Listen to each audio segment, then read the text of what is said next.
Allez, donc on est dans le Pardes Rimonim, on est dans la porte 14, enfin le portique 14, et on est dans le chapitre 4, qui est le dernier chapitre qu'on va terminer, si Dieu veut, aujourd'hui.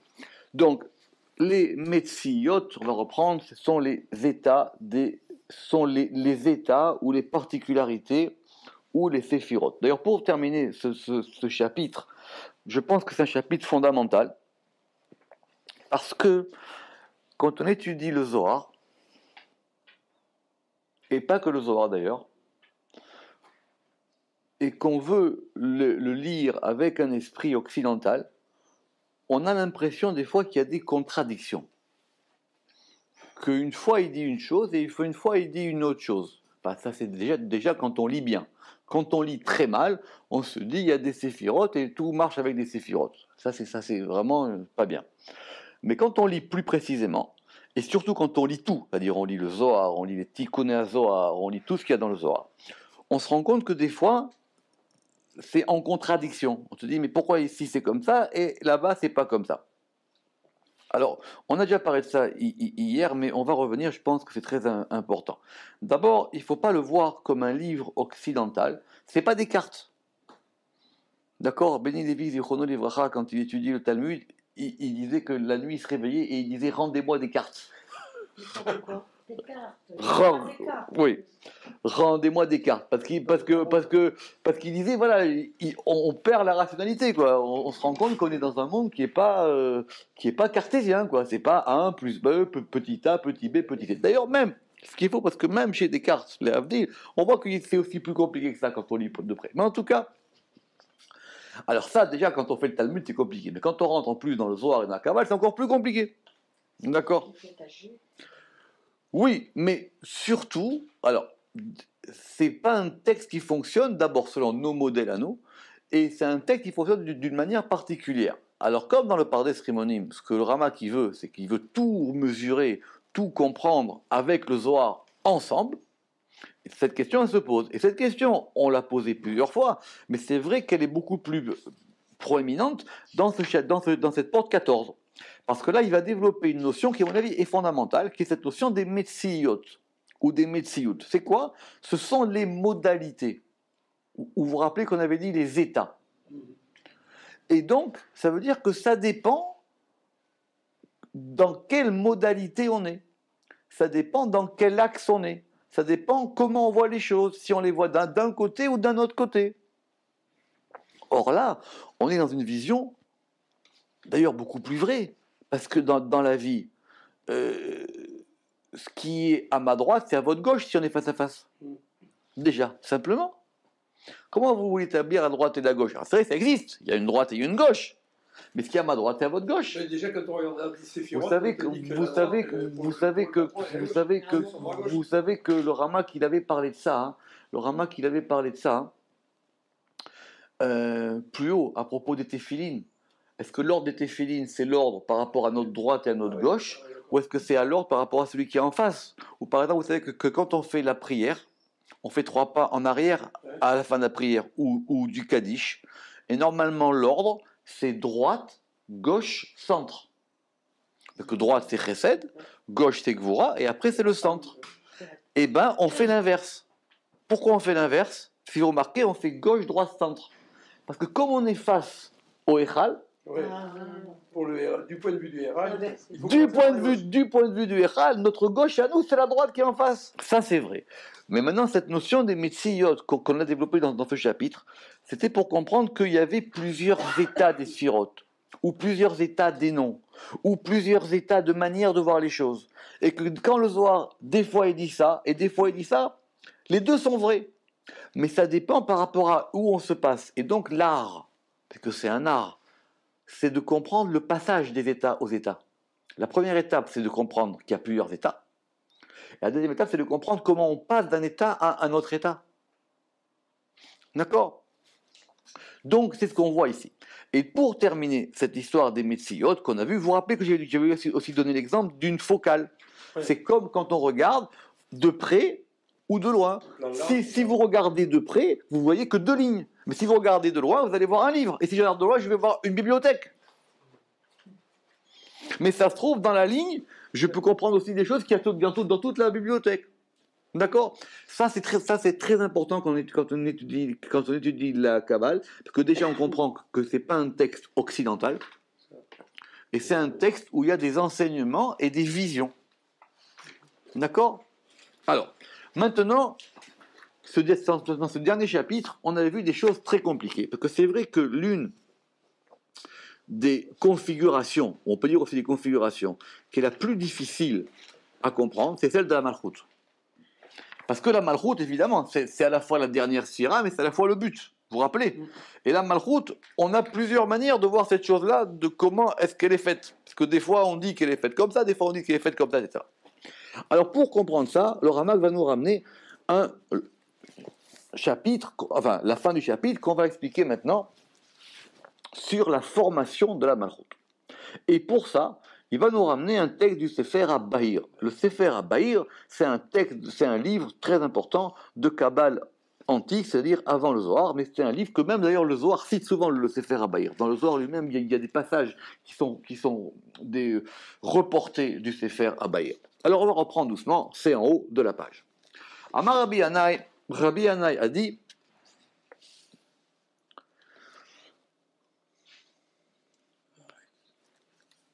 attendez, je reprends. Amar Rabbi Yanai, Haaretz nivret kodem hashamayim. Rabbi Yanai a dit, la terre a été créée avant les cieux. Je ne vois pas où on est. Ici. C'est une deuxième ligne. Ah, c'est La terre, Haaretz nivret kodem hashamayim, la terre a été créée avant les cieux. Comme il est dit, Eretz veshamayim. Il y a des fois où on trouve des versets où il y a marqué des fois terre, où on a la terre avant les cieux. Amarle ve'aktiv het hashamayim ve'et haaretz. Quand on regarde le récit de la création, marqué Bereshit bara Elohim, et hashamayim ve'et haaretz. Il a créé d'abord les cieux et après la terre. J'avais dit la dernière fois, et je répète, que c'est pour ça que dans les traductions de la Bible, il faut faire très attention. Vous voyez bien qu'ici on fait attention à l'ordre.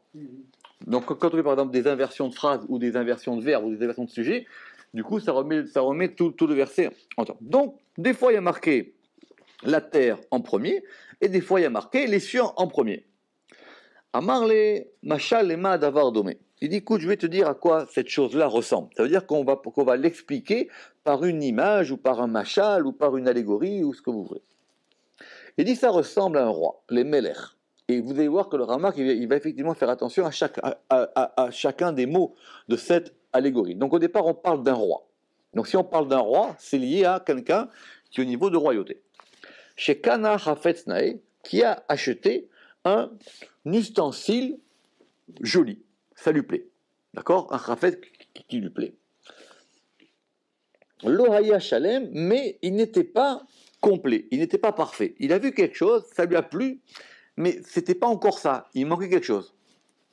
Velo kara alav shem, et cette chose-là, il ne lui avait pas encore donné de nom. Donc il a vu un objet, cet objet il est beau, et cet objet il manque quelque chose, et en plus il n'a pas de nom.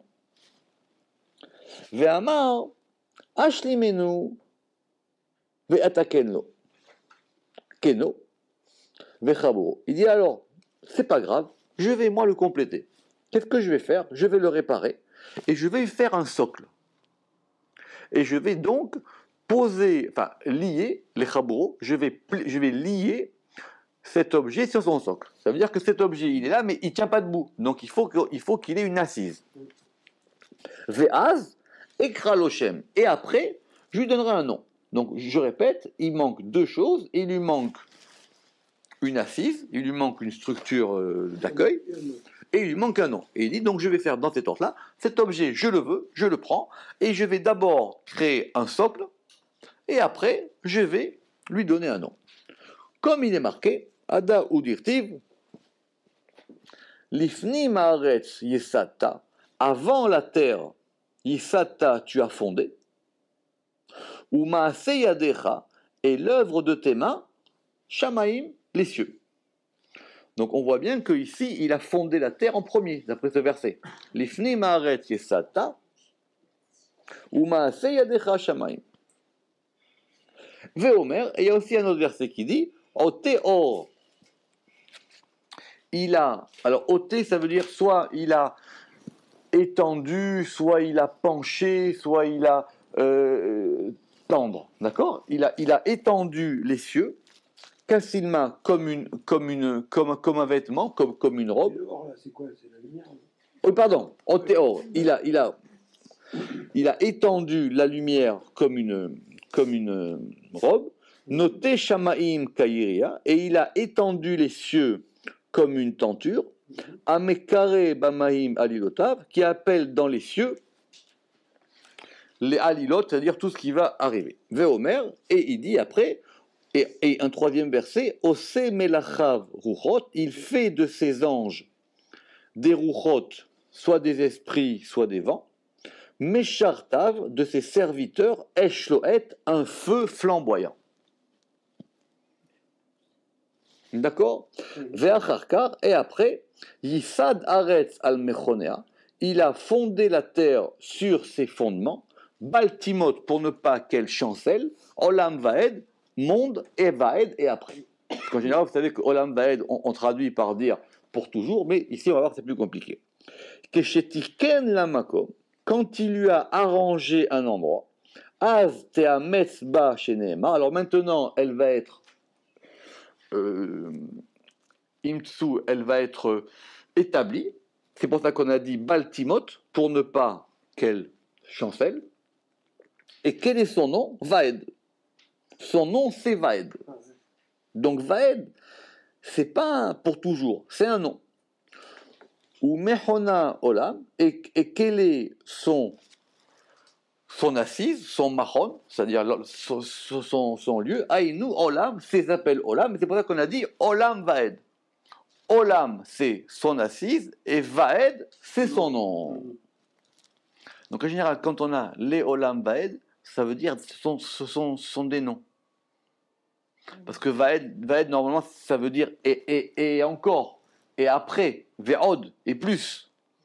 Mais quand on dit Olam Vaed, ça veut dire ce sont des noms. Ok? Alors, on va prendre ce petit texte du Sefer Abaïr et on va essayer de l'expliquer. Ou Pirouche, Aretz Nivret.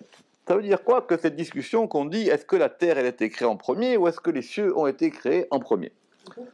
Akavana, qui a Malchut, Kadma et Tiferet. On veut nous dire que la Malchut, elle a été antérieure, que la Malchut, elle a été antérieure à Tiferet. Pourquoi? Parce que Haaretz, la terre, normalement, c'est Malchut, et les cieux, normalement, c'est Tiferet. Donc la question de savoir, est-ce qu'on a créé la terre avant les cieux, ou est-ce qu'on a créé les cieux avant la terre, c'est de savoir, est-ce qu'on a créé Malchut avant Tiferet, ou Tiferet avant Malchut. Mais, Bemetziyut Giluy Atziluta. Encore une fois, dans un état du dévoilement de son émanation.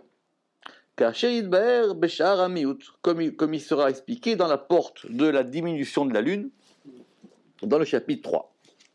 Parce qu'effectivement, alors quoi? Soit c'est une discussion par rapport au fond, et là, à ce moment-là, c'est une réalité. C'est-à-dire, on ne sait pas qui c'est qui est écrit en premier.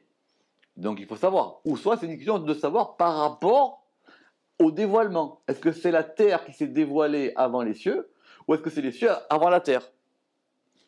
Encore une fois, c'est une question de Metsiout, c'est une question de modalité.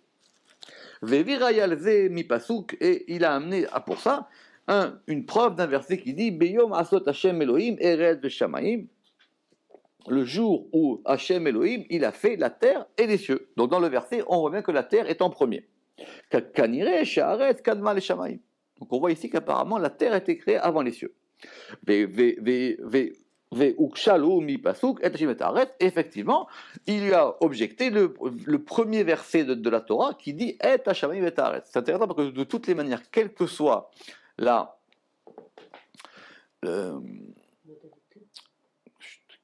la conclusion qu'on aura, la Torah, elle a commencé par dire Et Hashamayim et Haaretz. C'est intéressant parce que le premier verset de la Torah, même s'il y a des versets qui vont dire la terre d'abord et les cieux après, le premier verset de la Torah, il dit Et Hashamayim et Haaretz. Et quand on fera un Shem Kadosh avec Et Hashamaim Bet Haaretz, d'accord, comme il fait à Boulafia, Aleph Et Hashamaim, Aleph Ke Vav Ke, ça sera ce nom-là qui sera le nom de la création. D'accord. Bon, en tout cas, la Torah, elle commence, l'ordre de la création, c'est d'abord les cieux avant la terre. Ok. Parce que donc apparemment, les cieux ont été créés en premier, comme il ressort de l'explication littérale du verset. Et on va répondre à cette question par un mashal, par une parabole ou une allégorie, comme vous voulez. Alors de quoi on parle? Les Meler Shekana Hafetz Nae. On parle d'un roi qui a acheté comme on l'a dit, un objet qui lui plaisait. D'accord? Pourquoi est-ce qu'on a parlé? Et c'est quoi cet objet qui lui plaisait? C'est la malchoute. D'accord? On veut bien, il faut que ce soit cohérent. Donc c'est quoi cet objet? C'est-à-dire c'est ce qu'il veut acheter, c'est la malchoute. Et pourquoi est-ce qu'on a parlé là-bas d'un achat? Parce qu'on parle maintenant du commencement de son émanation dans la Chochma ve'im gamken nikret melech. Et la Chochma, elle est aussi liée à Melech. D'accord? D'ailleurs, c'est même une question dans les Kavanot des Brachot, que quand on dit Baruch Hashem Elohenu Melech Haolam, à quel degré de quel degré on parle? Est-ce que c'est un degré de Malchut ou pas? En tout cas, ici, parce que le Sefer Abaïr, il a dit c'est un roi. Ce roi, ça ne peut pas être la Malchut. C'est pas la Malchut qui veut acheter la Malchut. Donc c'est Chochma. Donc c'est Chochma qui est Meler. Et pourquoi? Et cet objet, qu'est-ce qu'il y a? Effectivement, Mipnei Shelo Hayashalem. Parce qu'il n'était pas, effectivement, complet. Qui aïta bemitziut sela chasrat abinyan. Et donc c'était au même niveau. Vous vous rappelez cette fameuse côte qu'on a enlevée de Adam Arishon. D'accord? Parce que vous vous rappelez que cette côte-là, vous vous rappelez que c'était un Yud qui après est devenu un He.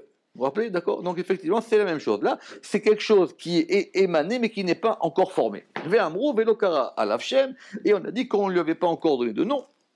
Ça veut dire quoi? Vakavana lo hetzilu ve'lo giluhu liot nikbal ou mechune beshem. On ne l'a pas ni émané, ni dévoilé, pour qu'il soit nikbal, pour qu'il soit déterminé ou défini, et qu'on lui détermine un nom. Et là, Aimido Adevanuto. Simplement, on le fait tenir jusqu'à ce qu'il soit construit, Ve'ad Achanat Mekomo, et jusqu'à ce qu'on lui prépare un lieu, Sheu Amerkava She Aleha Omedet, qui est le char sur laquelle elle se tient. Kevod Amalchut, et ça s'appelle le Kevod Amalchut, ça s'appelle l'honneur de la Malchut. Et ça s'appelle le Machon Shela. Donc, comme déjà une erreur de base, c'est que quand les gens ils pensent que la Malchut, c'est le dernier des degrés, c'est faux. Parce que la Malchut aussi, elle tient sur quelque chose. Le Machon, ça veut dire son réceptacle, son lieu, ce qu'il a fait, ce qu'il a fait tenir. On peut traduire Machon de différentes manières. Mais même la Malchut, elle a besoin d'être établie. Donc, Ve'ashlama ou Abinyan. Et maintenant, quand il a dit qu'il voulait parfaire cet objet, ça veut dire que maintenant, on veut lui donner une fondation, on veut lui donner une construction. Binyan atsela shu metsiyutahe sheba kedepirashnu. C'est-à-dire qu'on veut construire ce cela, comme on a dit le he dont on avait parlé dans le chapitre précédent. Si vous vous rappelez comment on avait enlevé. Vous vous rappelez cette histoire qu'il avait dit que d'après le Zohar que Adam Arishon, avant, quand il était masculin, féminin, il était Chochma, on lui enlève ce Yud, et ce Yud-là, on va en faire un He, et lui, après, il devient Tiferet. Donc c'était pour comprendre cette histoire de pourquoi est-ce qu'on a répondu à la question de savoir est-ce que les cieux ont été créés en premier, ou est-ce que la terre a été créée en premier, par rapport à cette parabole du Sefer Abaïr.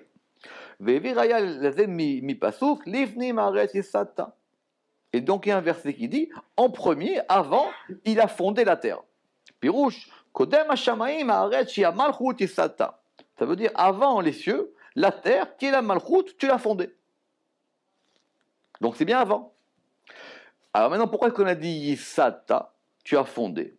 Parce que ça se fait par Yisod. Vaïnyan Yisata, ou à Yisod, Amoussad Bechorma, le Yesod qui est fondé dans la Chorma, comme on a dit, Abba Yisad Birta, Kedepirashnu. Il faut rappeler, c'est-à-dire parce qu'il y a plusieurs manières de voir comment est-ce que la Malchut elle se fonde. Mais l'une des manières, c'est que la Malchut, elle est directement, elle est fondée par Chorma. Donc c'est très complexe quand on arrive à ces choses-là, parce que effectivement que normalement on pense que Malchut et Bina, elles sont en parallèle, que ce sont les deux, d'accord, du Shem Havaya. Donc on dit que c'est l'un et un par rapport, vous vous rappelez que un, on a dit que les dinim ils sortent d'elle, et l'autre c'est elle les dinim. Mais comme elle a été formée, d'après des textes du Zohar, on voit que c'est la Chorma qui a formé la Malchut. Et après, elle sera en parallèle avec la Bina. D'accord? Donc on reprend. Donc le Sefer Abaïri dit le roi, qui c'est le roi? Le roi c'est Chorma. Le roi il a voulu fonder la Malchut avant même de fonder les cieux qui sont différents. Pour ça, il faut organiser cette chose-là. Et maintenant, on va rentrer dans les psukim qui ont été ramenés par le Sefer Abaïr pour comprendre pourquoi est-ce qu'il a ramené ces versets. En tout cas, le premier verset, c'est de dire que la terre est créée en premier et que la terre, elle a été fondée en premier. Parce que ça passe par Yesod. Et ça qui est marqué dans l'Antiquité Zohar, Abba Yesad Birta que des Pirachno. Et vous vous rappelez d'ailleurs, c'est pour ça que c'est un très, très beau texte dans l'Antiquité Zohar qui ramène une Gemara qui dit que quand on a une fille en premier, Siman Yafé Labanim, d'accord? Et il y a deux versions, un qui dit Siman Yafé et un qui dit Siman Bracha. Et c'est pour ça, parce qu'effectivement, quand la fille elle vient en premier, c'est des fois, d'après Tikkun Zohar, des fois c'est encore mieux que s'il y a un garçon avant. D'accord? Parce que justement, c'est ça l'histoire. C'est Abba Yisad Birta. D'ailleurs, il ramène ici, il ramène dans un Tikkun Zohar, mais c'est marqué au début, qu'effectivement, c'est pour ça que d'ailleurs, on dira que sur Bereshit, Bat Reshit. Bat Rosh. Vous savez que les Tikkun Zohar, ils font des tiroufim sur Bereshit. Et Bat Rosh, ça veut dire la fille en premier. Que dans Bereshit, c'est le féminin qui vient en premier. Et donc c'est pour ça qu'on comprend que la terre a été fondée en premier, c'est-à-dire avant les cieux, c'est-à-dire avant que les cieux aient été aussi établis. Qui ma'aseu ou aliédé à Bina. Parce que, d'une manière, la fondation de Tiferet, elle se fait par la Bina, comme nous l'expliquerons dans Shar Arke Akinoim, dans la porte 13, dans la porte 23. Vezeu ashlimenu shekivan ala Bina niskar la'il va'inyan amukhan ikhan pasuk oteor kasalma. Ça veut dire que il a étendu la lumière kasalma. Pourquoi est-ce qu'il ramène ce pasouk-là pour expliquer cette chose-là? C'est une très bonne question. Parce que la fin du verset, on va la comprendre.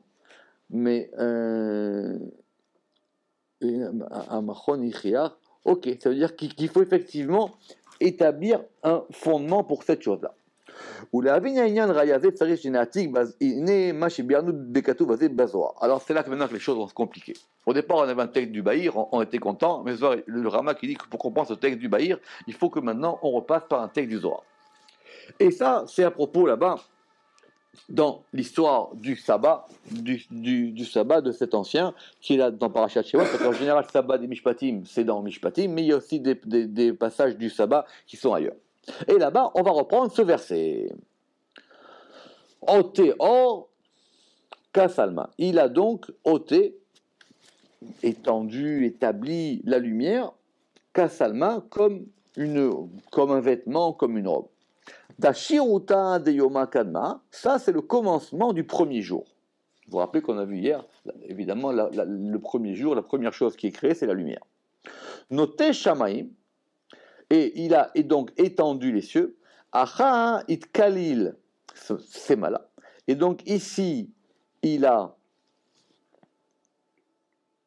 totalisé la gauche. Velo amar meod, et c'est pour ça qu'on n'a pas dit meod. Vous savez que dans la création, des fois on dit Tov, et des fois on dit Tov Meod, et c'est pour ça que là-bas, on a simplement dit Tov. On lit le Zohar. Itkalil semala biyimina. Il a donc totalisé la gauche dans la droite.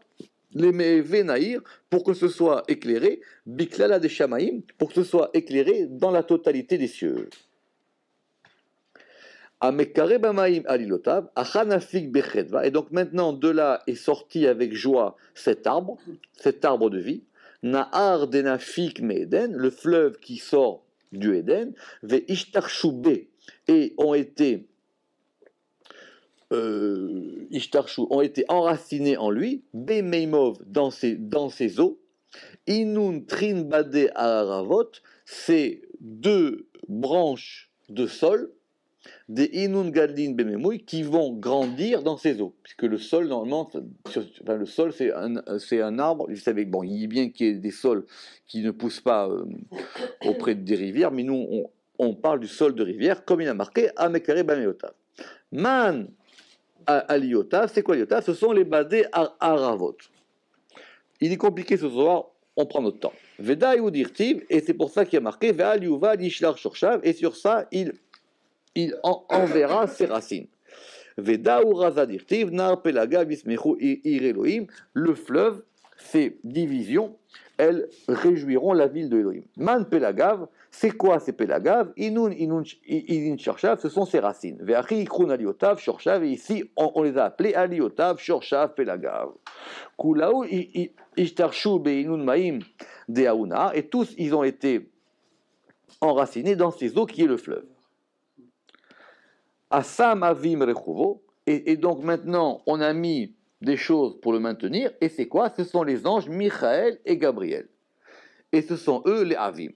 Ama'aler al-Kanfe Ruach, et les Me'ev Asfatidala, pour que eux, ça soit une guérison pour le monde, et ça c'est Raphaël. Vous savez que Raphaël c'est lié à la guérison. Ou Mikan, ou Lala, Osemelachav Ruchot. Et à partir de là, il va faire de ces anges des Ruchot, des anges.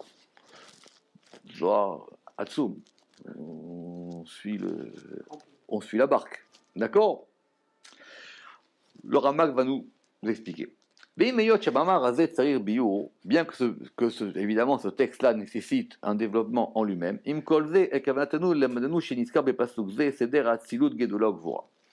dit de ce texte du Zohar, on va comprendre maintenant comment ont été formés la Gidula, Chesed et Gvura.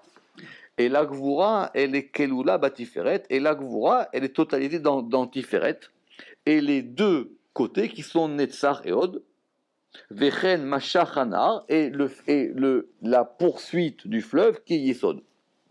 D'accord, c'est simple. De cette histoire du fleuve qui descend, on va comprendre Chesed, Gvura, Tiferet, et qui descend Netzach et Od et Yesod. Omnam Amalchut lo niskera adain. Mais là-bas, on n'a pas encore parlé de la Malchut. Vechen iskira merkava tartona. Et c'est pour ça qu'on a parlé qu'il y avait une Merkava Tartona, c'est-à-dire il y avait un chariot ou un char inférieur, qui sont ces trois anges qui sont Michael, Gabriel et Raphaël. Ve'en safek shesham niskar ou Uriel. Et il dit, et ce n'est pas, il n'y a aucun doute qu'il y avait aussi Uriel, et que le Zohar ne l'a pas dit, mais c'était inclus dans Kanferouar, c'est inclus dans la suite du verset, parce qu'on a dit là-bas les ailes du roi. Lachon Rabim, et on a parlé ça au pluriel. Vechen Niskar Sharamelachim, et ainsi sont mentionnés les autres anges. Vous vous rappelez l'histoire d'Abraham avec les anges? Oui, les trois là. D'accord.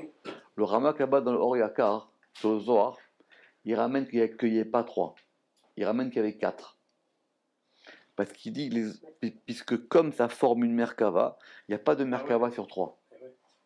Il y a toujours une Merkava sur 4. Et donc il y avait donc Uriel, qui est un quatrième malach, qui était forcément là-bas. Maintenant, pourquoi est-ce qu'on n'en parle pas de lui? Parce que lui, il est inclus dans les autres et il est invisible. D'accord? De quoi on est en train de parler? On est en train de parler d'ici que, dans cette manière de faire les choses, c'est le même process. Pour pouvoir établir la Malchut, il faut qu'elle ait un socle. Revenons à notre histoire. Il faut qu'elle ait un socle. Vous vous rappelez, ce Machal du Sefer HaBahir, il a acheté un objet, il faut qu'il ait un socle. Ce socle-là, c'est une Merkava. Et cette Merkava, elle va être au niveau des anges. Ce sont les anges qui sont les Merkava de la Malchut.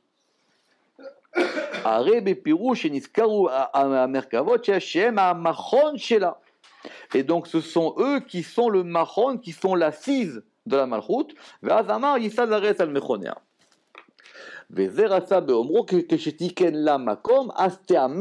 Et c'est ça qu'on a dit, que quand il a voulu maintenant lui arranger un endroit, alors maintenant elle va être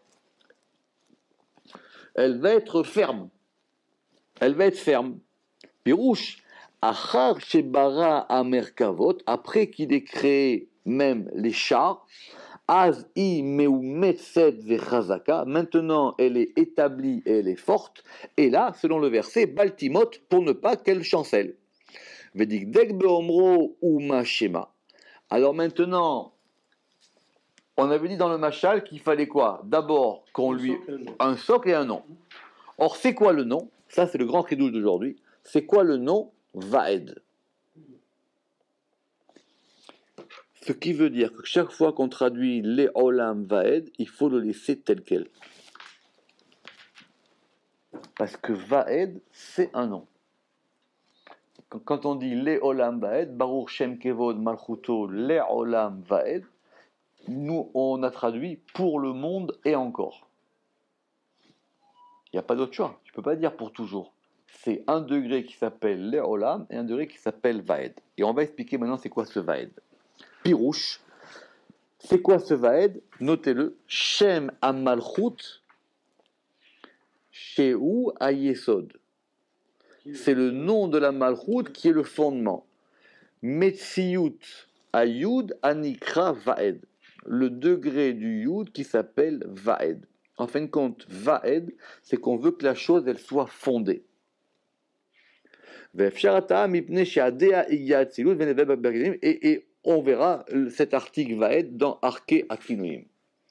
Vaed, ça veut dire qu'elle est fondée. Ou Mechuna Olam, et maintenant son assise, ça s'appelle Olam, qui a Machon ou Mitzad Bina. Parce que maintenant, qui est-ce qui va fonder, qui va établir la Malchut? C'est la Bina. Qui a Binyan Nivne Bebe Bina, Veu Metsiutahe, et c'est ça le He, chez Mitzad Chesed Agevura Veatiferet, ou Misha Michael, Gabriel, Raphaël, Uriel, Kemo Shilber, et on va expliquer maintenant. Parce que là, maintenant, il t'explique tout. La Malchut, elle a un nom et un fondement.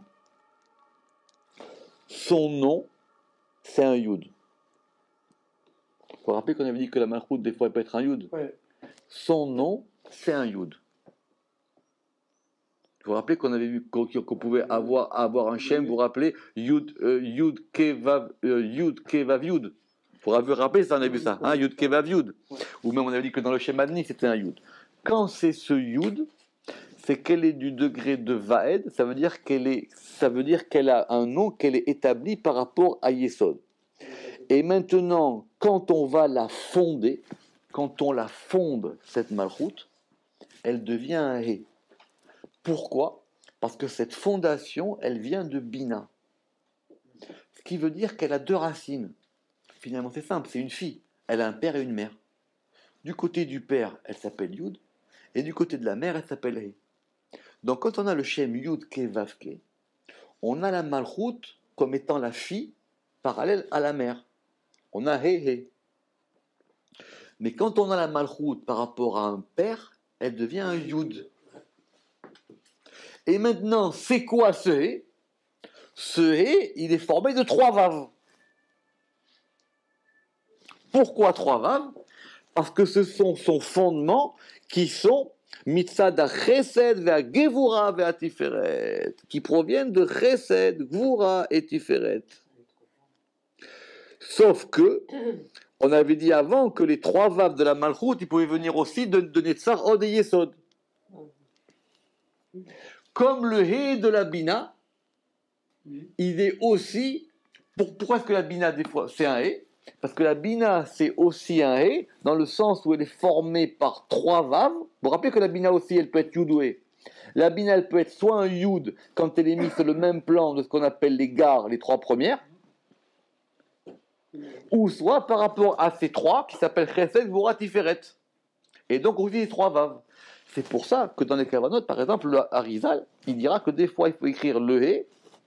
Le He, on peut l'écrire soit vav, vav, vav, soit on peut l'écrire dalet, yud, ou soit di. Alors c'est dou, di, vav, vav, vav. Donc soit c'est dou, ça veut dire c'est un dalet et un vav, soit c'est un dalet et un yud, ou soit c'est trois vav. Et quand on a tous ces aspects-là, alors on a l'aspect complet. Donc, c'est pour ça que maintenant, elle est des fois un yud, parce qu'elle a été fondée, et c'est ça qu'on a compris. Donc, c'est pour ça que maintenant, quand le roi, il veut fonder la malchoute, il dit, je veux qu'elle soit et yud et he. Et à la fin, elle a un nom, et à la fin, elle est complète. Alors maintenant, et de là, on va avoir ces trois anges qui sont Michael, Gabriel et Raphaël, et Uriel, comme nous l'expliquerons dans Shara Echalot. C'est pour qu'elle puisse tenir. Notez-le, Olam, c'est toujours le nom qui correspond à Bina, ou à Malchut. C'est pour ça qu'on dit, par exemple, Baruch Hashem, Mina Olam, Ada Olam. Quand on dit du monde au monde, ça veut dire de Malchut à Bina. Parce que quand on veut qu'une chose, elle perdure, on veut qu'elle aille d'ici jusqu'au monde qui vient.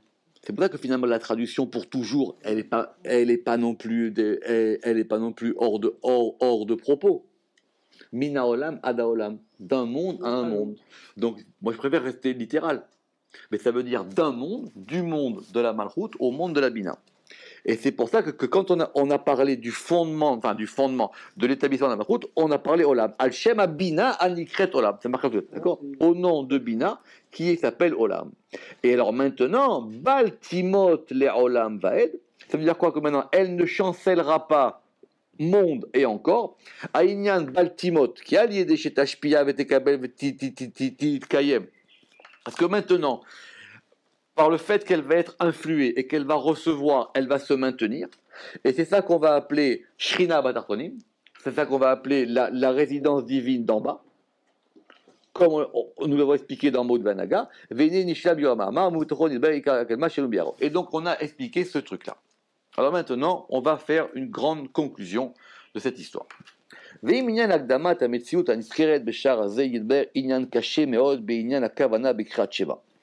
vous croyez qu'on va être tranquille? Le Rama qui va dire non, parce qu'il faut maintenant qu'on explique quelque chose dans les kavanot. Vous vous rendez compte comment il jongle? C'est pour ça que chaque fois que les gens ils parlent de Kabbal des Sphirot, ça n'a aucun sens. Vous voyez bien vu que là on parle des Sphirot, des Shemot, des Malachim et maintenant des kavanot. Toujours, ça n'existe pas. La Kabbal des Sphirot, c'est quelque chose qu'on a construit artificiellement pour comprendre quelque chose.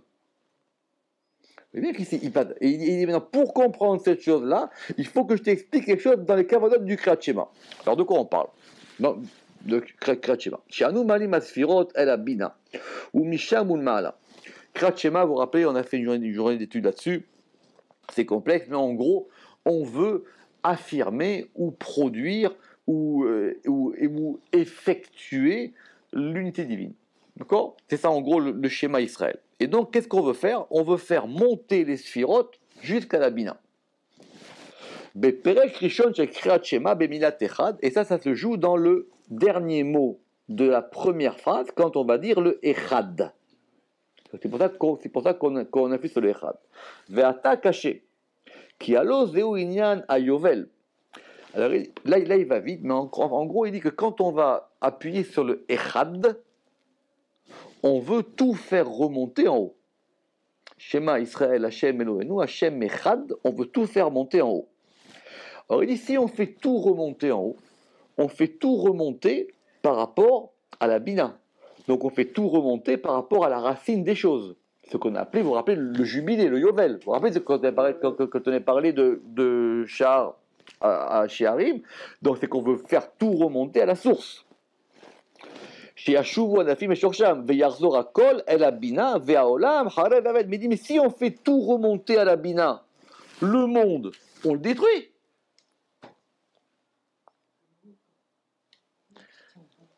Si vous faites tout remonter à la racine, si vous faites tout remonter dans le haut, le monde, du coup, il se détruit complètement. Justement, Veimken, Ma'u Atikun Shenu Metaknin Bekavanazo. Donc il dit, c'est quoi le tikkun dans cette kavana? C'est intéressant parce que ça veut dire que cette kavana, il la connaissait, et il la donne, et qu'une des kavanotes que lui il a, c'est que le echad, ça remonte par rapport à la bina. Alors il dit, Ve'imagdama, et il dit, maintenant c'est grâce à ce qu'on vient de faire qu'on peut comprendre ça.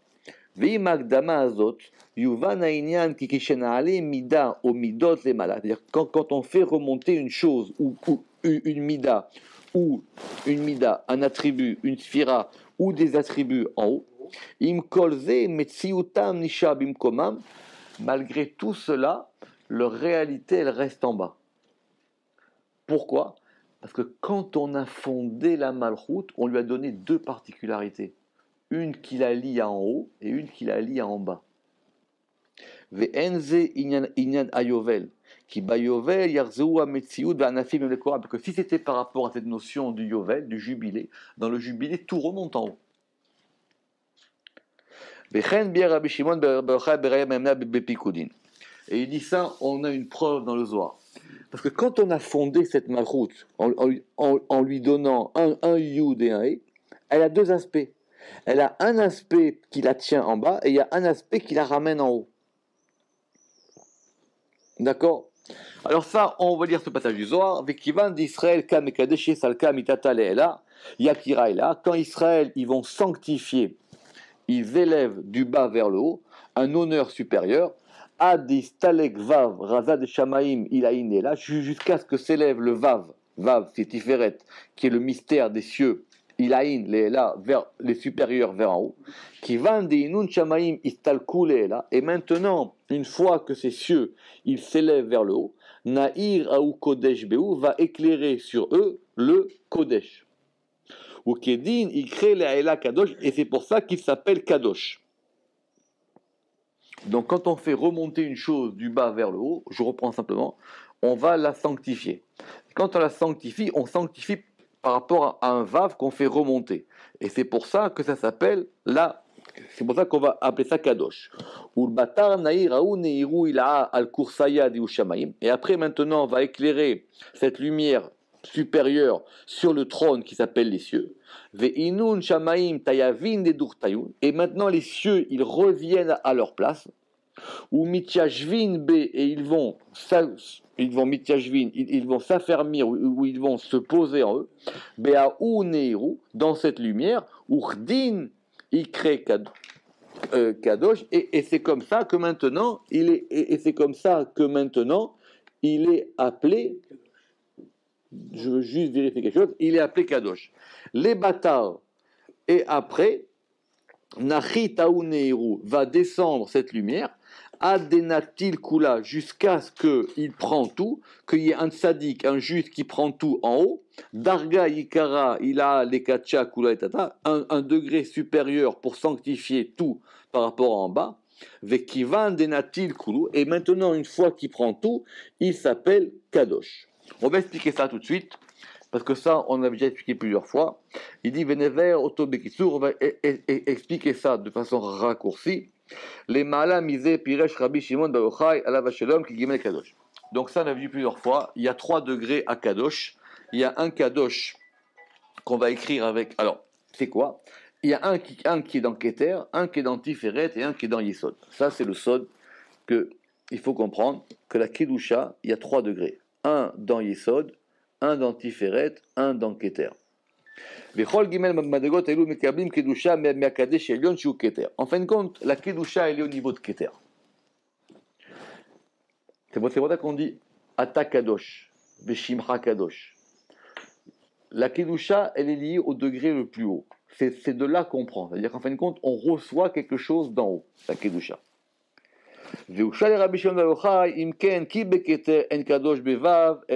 Simplement, chaque fois, c'est marqué dans le Zohar, il ramène des psukim, que quand la Kedusha elle est liée à Keter, on l'écrit sans vav. On l'écrit avec un cholem, on l'écrit pas avec un vav. Donc quand dans la Torah, il y a marqué Kadosh avec un vav, c'est à un degré inférieur. Chaque fois que dans la Torah, c'est écrit Kadosh sans vav, c'est lié à Keter. D'accord? Alors on dit, je veux comprendre maintenant comment ça fonctionne. Et d'ailleurs, le Ramak, il va expliquer dans Arkakelim qu'il y a un kadosh en haut sans vav, il y a un kadosh en bas au milieu avec un vav, et quand on redescend, ça s'appelle la kedusha. On rajoute un et. Tout à fait. On rajoute le et de la malchut. Donc en fin de compte, on laisse. C'est pour ça que dans le pasuk kedoshim tiyu ki kadoshani, il y en a un qui est chaser et il y en a un qui est malé. Mais tiret l'idée de shamaim shua tiferet anikrava mistalek. Et donc pour répondre à ça, on a dit que les cieux qui sont tiferet, qui s'appellent vav, c'est lui qui monte vers en haut. Ou ba'alut avav el keter anikra kadosh, et quand ce vav il monte vers le keter qui s'appelle kadosh sans vav, ma she'aya kodesh na'ase kadosh, ce qui était sans vav devient avec un vav. Et c'est pour ça qu'il revient, il dit les batar naïra ou neura ila al kursaya di ushamaim pirouche metziut atiferet, c'est-à-dire qu'il y a une partie de tiferet à nishar bimkomo qui va rester dans son endroit. Shiu kise el metziut adak, parce que ça c'est le trône de sa réalité subtile. Shiu sod rakia, qui est le degré du rakia.